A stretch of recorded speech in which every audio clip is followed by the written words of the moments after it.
Talk more about that in detail and your forecast all coming up. Right now on News Channel 6, Columbia County cracking down on drug deals. We speak to a mother whose son died of an overdose and her pursuit of justice.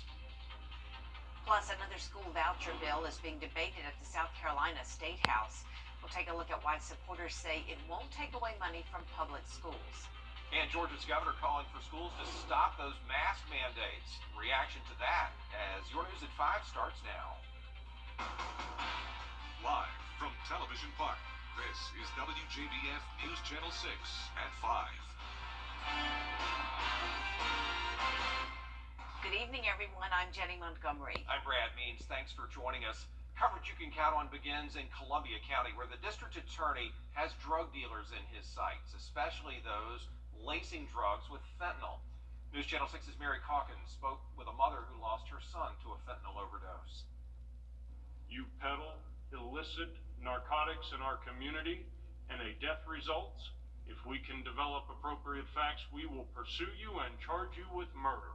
The CSRA is seeing an increase in people dying from drug overdoses. Many of those deaths are due to fentanyl, which is 100 times more potent than morphine and deadly even in small doses. And now the Columbia County District Attorney says his office is cracking down on dealers. With a persistent, steadily increasing, relentless surge of prosecutions, your district attorney's office in Columbia County will back the blue. And God willing, prevent more parents from receiving such tragic news. Monday, the Columbia County DA's office indicted Colin McGill on charges of felony murder in a man's death which allegedly resulted from distribution of fentanyl.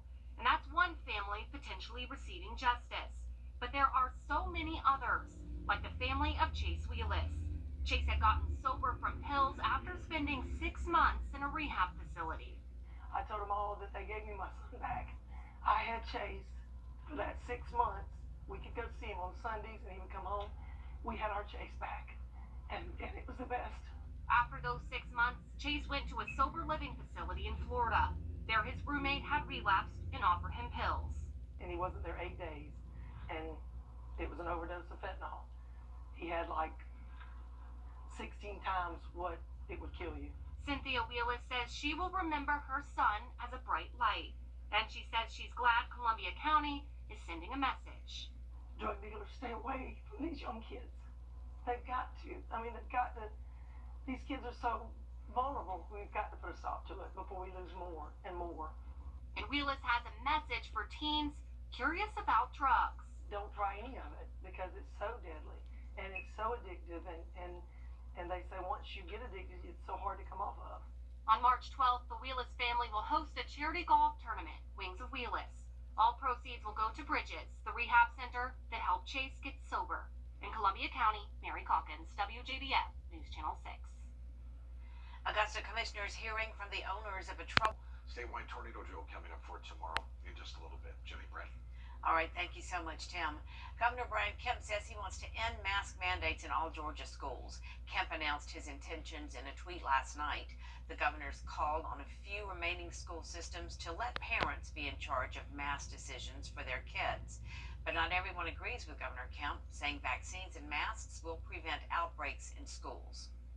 There has been no study that has showed that there is any detrimental impact to our students wearing a mask during the school day when they are in the school setting.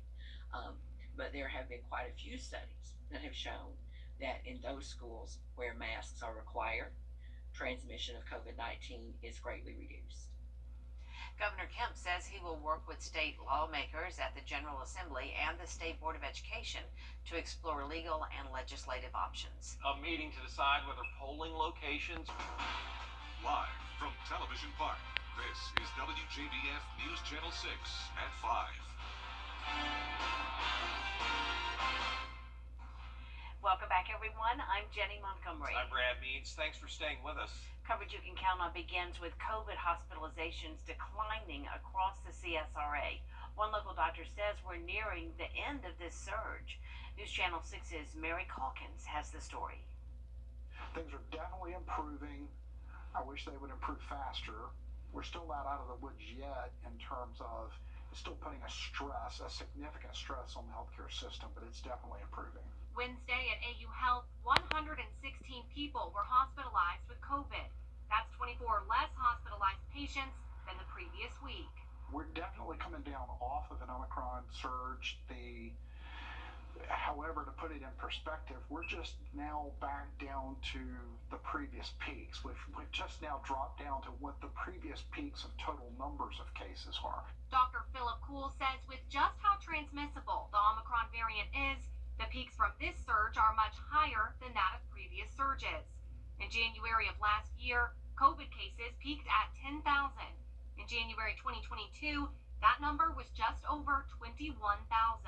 This is an additional stress on the system, and we certainly still have a lot of people very sick and also people unfortunately dying from COVID, but overall the impact is far less severe than it was previously. Dr. Kuhl says some of their COVID patients came to the hospital for other reasons and ended up testing positive for COVID. It's tough to sort out who is here for COVID versus, when you look at large numbers, who is here for COVID versus who is here and happens to have COVID. We almost have as many or more patients here who incidentally happen to have COVID as those that are here for COVID. In Augusta, Mary Calkins, WJBF News Channel 6.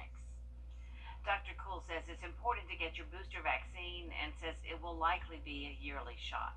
Chief Meteorologist Tim Miller back with us now. Today, you're at home and we're digging out of the biggest snowstorm in our history. We're going to talk about that and see if there's any big snowstorms.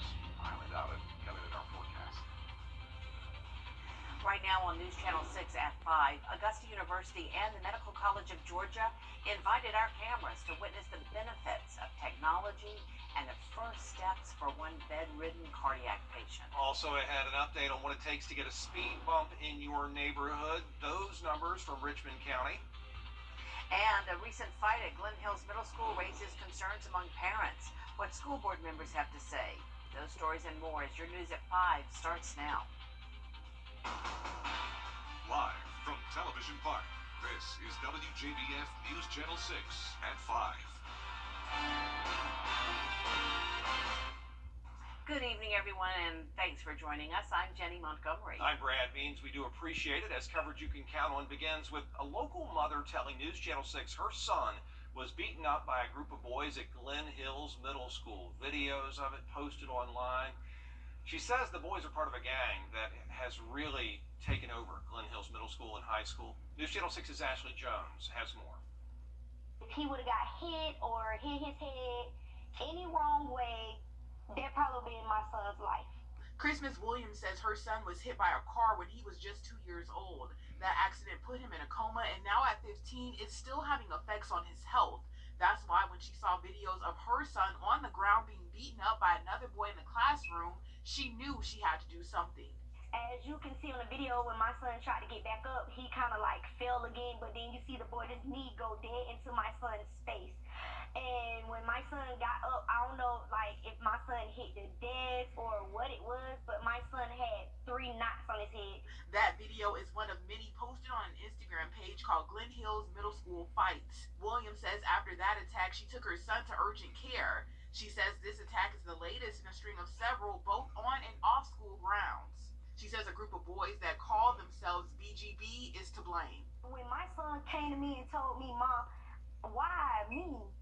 Why I'm still on this earth, and tried to commit suicide by hanging himself? No, something needs to be done. Williams says she talked to the principal and deputy superintendent, but she says nothing was done to stop the attacks. They know about this gang. They have not did nothing about it. The superintendent, Ms. Jones at Board of Education, I talked to her, I sent her emails, I supposed to got a call back.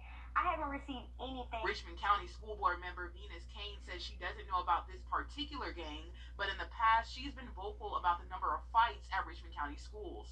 She says she's even recommended implementing a zero tolerance policy for fighting on school grounds. These fights were getting quite vicious. Then we were putting them out in the community. We were denying young black men an opportunity for an education. But at the bottom line is, I have several kids that's disrupting a whole school, and I'm denying 600 or 700 kids an education. I didn't think that was fair. She says parents need to get more involved. Then the parents should be stepping in and saying to their child, you are not on grade level. You flunking everything, but you got time to go up in here and fight. Somebody in that Glen Hills community, and I am saying today, it needs to stop. In Augusta, I'm Ashley Jones, WJBF, News Channel 6. News Channel 6 is digging deeper into the issue of fighting on school grounds at Richmond County schools. In fact, we've asked for the number of fights that have been reported from just the past year. We're told we're going to get that information later today.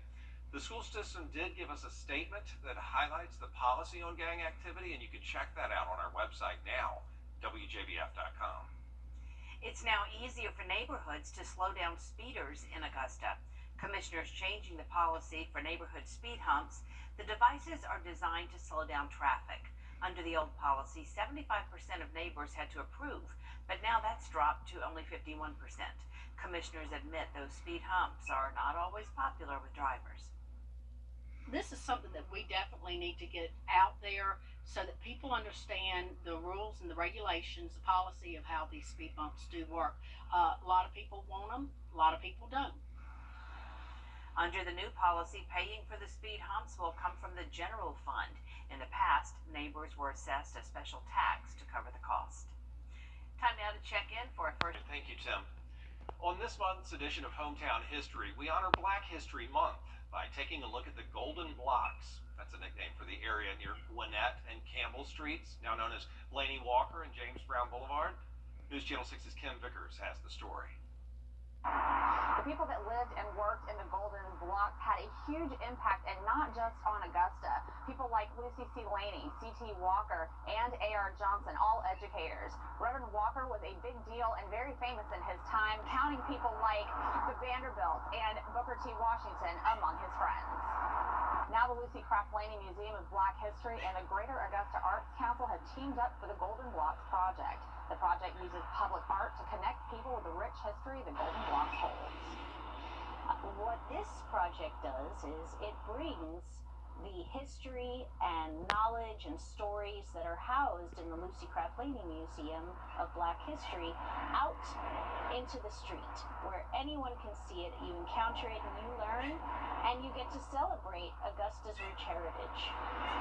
There's an app that you can use called AutoCast that will take you on a walking tour of the Golden Blocks. There you're actually going to get to see actual golden blocks like this one. They have handmade tile art, and each one tells a different tale. For more on the story of the Golden Blocks, just go to our website, wjbf.com, and click on this story. In Augusta, Kim Vickers, WJBF, News Channel 6. This is certainly a special day for a Columbia County woman. It is her 100th birthday. Miss Ludell Garnett's family provided special decorations and a tiara. You see it there for her big day. Married for 56 years before her husband died. They have 7 children, 13 grandchildren. She's beautiful. Her favorite food is a good taco bar. She credits her faith in treating people right as her secrets to longevity. I never have asked God to let me get no 100 years old. When I did His work. I always try to treat people nice, love people, try to do people favor if I could. Didn't care who they were, and I always would try to forgive. That's one of the precious things in the world. There's going to be a big 100th birthday drive-by party for Mrs. Garnett on Saturday at her church. That's First Mount Carmel in Appling. A man is home with his family tonight after undergoing a first-of-its-kind heart procedure at AU Health. News Channel 6's Mary Calkins has the story. A man making history at AU Health. Wednesday, Eric Schreiber left the hospital after a 6-week stay thanks to an implantable LVAD device. Schreiber is the first patient to ever undergo this procedure in the CSRA. This is actually a device. What it does essentially takes over the function or the pumping capacity of the left heart, which is the main chamber that provides blood flow to the rest of the body. And with the pump in place, it will now work like as if his own heart was working. During an LVAD procedure, the stakes are high. Of course, we know this is a very risky procedure. Some patients, they go procedure is the best option for someone like Schreiber who has acute heart failure. His heart function was absolutely not the best, that's why he was getting the LVAD procedure. So when you have a patient with such severely depressed heart function, it comes with extra risk. Thanks to the success of this procedure, Schreiber is at home getting on with normal life. Love y'all. Love you. So with this device, now he can live better, and hopefully he can live much longer. Now that the team at AU Health has discharged their first ever LVAD patient, they say they're looking forward to helping more people just like Schreiber. To have this kind of setup here where we can help the people in Augusta and the surrounding areas live a better quality of life for people who are suffering from heart failure. And this is a dream come true for all of our team. In Augusta, Mary Calkins, WJBF News Channel 6. Still ahead, the latest on the coronavirus pandemic.